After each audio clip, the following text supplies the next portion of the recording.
a pro mechanic?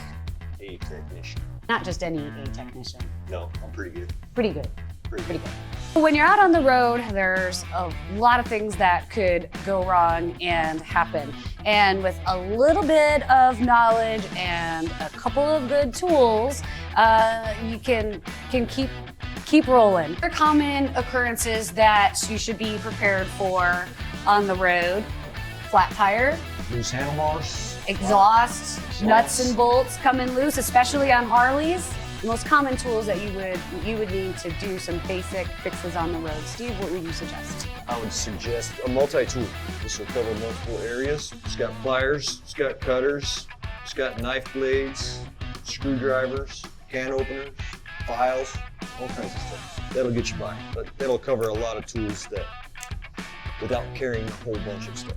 So if you could take one tool with you, it would be Multi-tool and my Allen wrenches. I would take two. If you're looking to purchase a pre-built toolkit, Cruise Tools has some really great and affordable options. They're quality made, made in the USA, and they make them for a variety of bikes and in different formats. This particular toolkit is actually made to, it's a teardrop size, and it's made to fit in a tool case on a soft tail. When we were talking about this, about what toolkits we might buy around the shop, the overall consensus was Cruise Tools. This is not a paid endorsement whatsoever, but this is the recommendation from a number of shopper guys and pro mechanics that if you just want to go buy a good toolkit, look for the Cruise Tools. This is what you'll get: 6-in-1 screwdriver, some assorted wrenches that'll cover most of the things on the bike.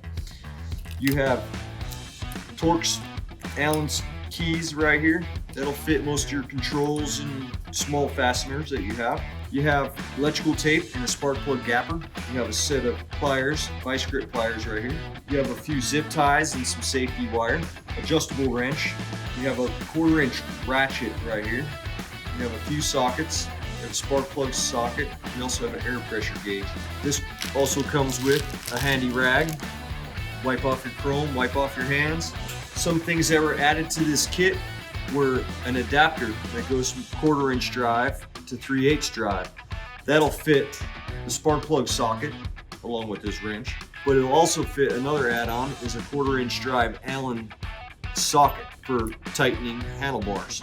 That'll pop right in there. Fits the 1/4-inch ratchet right on there. Another thing we have is a little extension right here, just in case you need to get a little bit further into the spot to tighten that fastener. Now there's a couple of things not included in this kit that you may want to consider having on you. We determined that one of the most common failures on the road is a tire problem. And so having a little tire plug kit with you, and this would be a little bit more compact out of its packaging, but this would be great to, they're easy to use once you know how to use them, and we'll show you how to do that in a future episode. But tire plug kit. What about air? How do you get air on the side of the road? Impressed. This is CO2 charge cartridge. You can get these just about anywhere. The little adapter there that comes in the kit, do not lose that, because these are hard to replace. So this came out of a different variation on a tire plug kit. That's where you would find this specific adapter is in a specific tire plug kit. So this is another handy dandy little kit if you've got room for it on your bike to bring along with you. Or if not, just take out the most important pieces and bring them with you. Then we also have Nuts and bolts. nuts and bolts. Fall off your Harley. A little assortment of nuts, bolts, washers, clamps. A few sizes that are common are 5/16, 1/4-inch in different sizes, and I'll get these in different sizes. And then another important one is exhaust nuts. This is a 5/16 24 thread pitch. Common to fall off. It won't fall into most kits that you buy. Hose clamps, a couple different styles, a couple different sizes that I use. Vacuum caps. With them, if you pop off the vacuum cap, you got a vacuum leak, you can sort that out. And that's it for Steve's Cool Tools. Thanks for joining us for this segment of Cool Tools.